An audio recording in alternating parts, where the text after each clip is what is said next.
going to feel good about ourselves, if we're going to experience love and kindness and generosity and compassion, don't you think that's going to translate into better experience for the planet? I think You're so. listening to the Decluttering Club podcast. I'm your host, Sarah Mueller, and it's my mission to equip women to declutter their homes, their time, and their lives so that they can cherish what truly matters. You are listening to the Decluttering Club podcast, episode number 40, How to Actually Save the Planet. So, in episode 39, I ruffled some feathers. I talked about why I don't think it's wasteful to let go of the odd cardboard box or the pile of coupons or whatever you have, right? And I know that a lot of people take a lot of care for those things, or maybe they're not taking care, but they're hanging on to those things because they are afraid of being wasteful. And by extension, they're afraid of, like, let's say, killing the planet.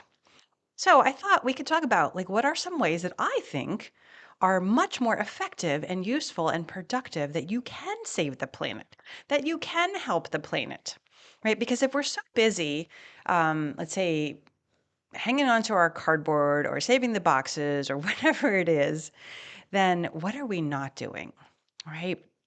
Well, here are some ideas. Okay. I've got a list of them, and they are just ideas. I'm sure you could come up with a million more, and I encourage you to do so.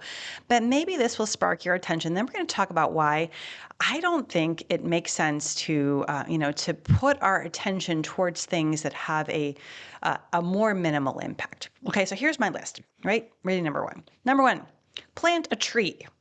If you are worried about the planet, find somewhere to plant a tree, right? And ideally, you actually plant the tree yourself. You don't just like pay to have a tree planted in a rainforest. Plant a tree in your local park or in your backyard or wherever. Like, let's get more nature, or maybe it's planting a garden. Spend some time cultivating and taking care of the earth. That is a beautiful way to save the planet. Number two, read to a child. Read a child a book. Maybe it's your own child, it's your grandchild. Maybe it's you volunteer somewhere. Children are starving for attention. Most children are not read to, and they are not experiencing that connection. They're not experiencing that attention, and they're suffering because of it. So I would argue that every minute that you spend reading to a child is incredibly valuable. And that is a beautiful way to save the planet. It really is. Number three, take a walk. You can see a theme here, right? Take a walk and appreciate nature. If you are enjoying the planet, you're probably going to be a lot better at taking care of it. If you are cultivating your connection to nature and to the planet, and if maybe you're fostering that with other people that you know, don't you think that's going to translate into more care of the planet? I think so. I think we're so quick to say, "Oh, we're filling up the landfill," and then we stay inside. And we're so busy in these virtual worlds, and we're missing out on the real world. So go outside, take a walk, do something outside, do it with friends if you can, and enjoy this planet that is so very precious to us. Number four, say a kind word to a friend or a stranger, anybody. Don't you think that if we have more kindness going on in the world, right? And I believe that kindness is different than being nice, right? Being nice could be kind, but it could also be very fake. But say something kind to someone, right? Let's increase the amount of love that is swirling around this planet. If we're going to feel good about ourselves, if we're going to experience love and kindness and generosity and compassion, don't you think that's going to translate into better experience for the planet? I think so. So this is a big deal. This is not like a nice to have. This is not a little thing. This actually matters a lot. So go say something nice to someone that you run into. Number five, here's a good one. This one will save infinitely more boxes than you feeling like you have to hang on to all that, all of those Amazon boxes. Say no to an unneeded purchase. Okay, and I want you to do this from a place of, I have everything I need. I'm satisfied. Not like a grit your teeth, close your eyes, and walk away kind of thing. Because that kind of thing doesn't last, and you'll probably end up going back and buying 10 more. Okay, so we don't want to like scrunch up our eyes and say, okay, I don't need it, right? Just remind yourself, I don't really need this. I already have this at home. Am I buying out of scarcity? Am I buying out of fear? If that is the case, I'm going to say no to that. I don't need it. It's not serving me. Walk away from the unneeded purchase. You walking away from something that you don't need, and I'm saying that you really honestly don't need. I'm not saying that you shouldn't buy things that you want, but just say no to something that isn't important to you. Let it go. You're going to avoid the packaging. You're going to decrease demand for it over time. It's going to have a tremendous ripple effect. It's not going to have to be brought to wherever you are. Like that effect goes on and on and on. When we try to recycle the packaging at the end of the line, right? Think about it. The thing was already produced. It was already transported. The materials were already used to make it. The energy, all of that. There's a tremendous cost that goes into making something. So you recycling the packaging on the back end is just like the tiniest fraction. And again, as we talked last week, maybe it helps us to feel a little bit less worse, but it's still generating a tremendous cost on the planet. So when you say no completely, then none of those things need to happen. And over time, demand will go down for those things that aren't serving us as a species. Next thing on my list. This is similar to some of the other ones, but I think it does bear repeating and it is separate. Turn off your screens and go outside. Okay, we as human beings do not spend nearly enough time outside. Literally. And right now in my neck of the woods, it's like 25 degrees outside. It is very cold, below freezing for those of you who live in the land of Celsius. It's cold out, right? But we need fresh air. We need sunshine. Even if it's cloudy, the sun is coming through. You will have a different lived experience if you spend time outside. And it is so easy to get caught up in your screens. It's easy. It is the easy path. I'm not saying there's anything wrong with it. If you spend a lot of time on screens like I do, like you're a human being. They're designed to suck us in and keep us watching. And so we have to overcorrect for that. And when we turn them off, when we set them down, when we go outside, get fresh air, all kinds of good things happen. Okay? Spend some time doing that. That is a way to contribute to the health of the planet. Number 7, use your local resources, whether it's your backyard, your parks, things in your area, whatever it is, go use them. Like if we're all inside on our devices, because that's the easy thing to do, especially if it's too hot or too cold outside, like those places are languishing and they're not being used. And then eventually, like governments are going to be like, well, why should we bother? Nobody ever comes to this park, right? But if we are using them, if there is demand for those things, then those things will be supported and nourished and enriched. And that is what we want. That is a way to save the planet. So go and make use of those resources to the best of your abilities. Okay? Seek them out, support them, contribute to them. Like show that you value those places, with your time, your attention, your dollars, if possible. That is a really, really excellent way to support the planet.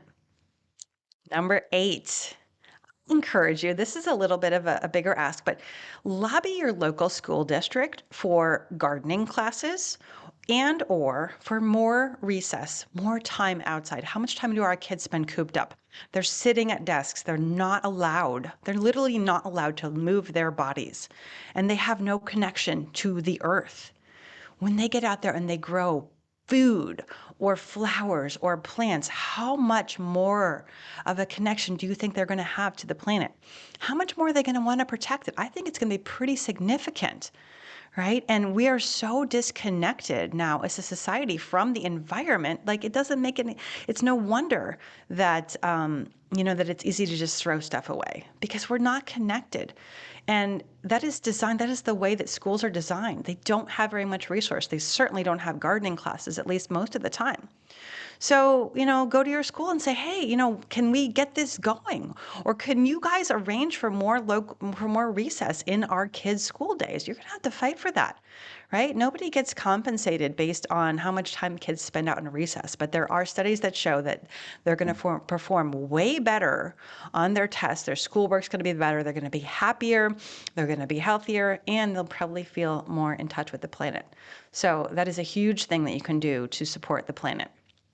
All right, here's another one. And this one, you could take it or leave it, but like spay and neuter your pets. Don't let your cat have kittens, right? Don't let your dog have puppies. Make sure that that doesn't happen. And you can love those animals and then make sure that they're not reproducing and creating an extra burden on the planet. I think that's a really important one, and one that a lot of people just don't bother to do, or they think, oh, I really would love some kittens and puppies.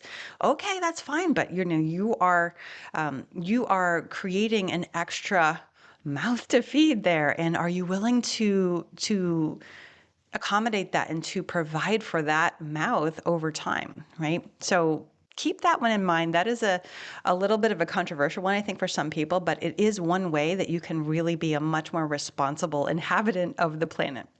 All right, and the last one I have here on this list, number 10, may seem really, really simple, but I believe that the more love that we share and the more love we experience in the world, the greater our contribution towards the planet. And I feel like, love just expands, right? So if you tell your loved one, and here's what it is. Number 10 is tell your loved ones I love you. Just tell them, right? How simple is that? But the more that we spread this around, the more that we are connected to each other, the better we feel about our lives. And, the more access we have to creativity and to innovation and to create new things, new technologies.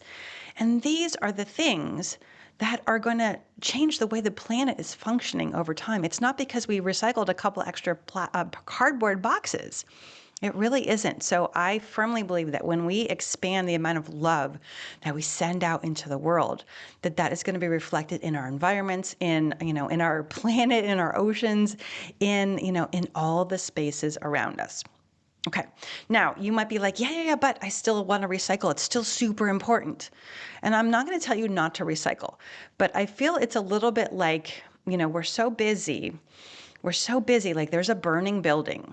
Okay. Imagine there's a burning building and you are coming, so there's a burning building over here. And there's like a little fire, there's a candle over here. And you are coming with a teaspoon and you're bringing water and you're putting out the candle. Right? And you're like, oh, this, it all counts, right? Every bit counts. I got to put out this candle over here. Meanwhile, the whole planet is burning down because everyone is mad at each other and we have no connection to the earth. And we're so busy putting out candles. We don't have to put out the candles. Guess what? The candles are going to put themselves out when we pay attention to the bigger fire. And the bigger problem is that people feel obligated and overwhelmed and burdened by the way that their lives are running. That is the fire that we need to face. And so don't worry so much about the candles. Worry about what is your role in the world? What is your message that you need to get out into the world? Who needs to hear it? Who do you need to say hello to today? Who needs to hear I love you from you today? Right? Who needs to see that example? That is the burning building that we need to pay attention to. And I'm telling you, a couple extra recycling or the fact that you reused a plastic bag twice instead of throwing it away after once, you can do it, but it's not having the effect that you think that it is. Unfortunately, right? This is bad news. I wish it were. There are different statistics that I've seen, anywhere from 5 to 15% of everything that is recycled actually gets recycled. Imagine if you throw out 100 pounds of stuff, let's say you recycle 100 pounds of stuff.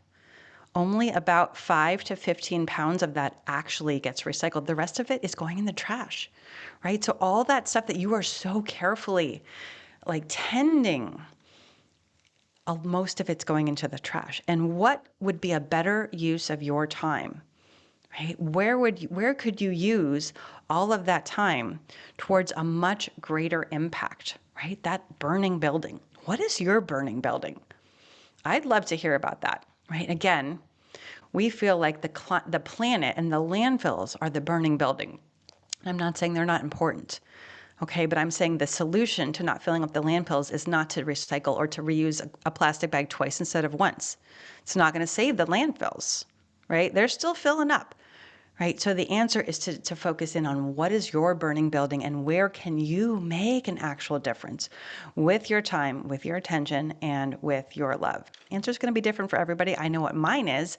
Mine is to tell you that you don't have to suffer under this and to show you that you can be free from this burden. All right, that's what I have for you. Let's go out and save the planet in ways that actually matter. See you next week, everyone. That's all we have for you today. If you enjoyed this podcast, would you leave us a review? It would really help us get the word out. To start your decluttering journey, go to thedeclutteringclub.com. That is declutteringclub.com. We'll see you next time.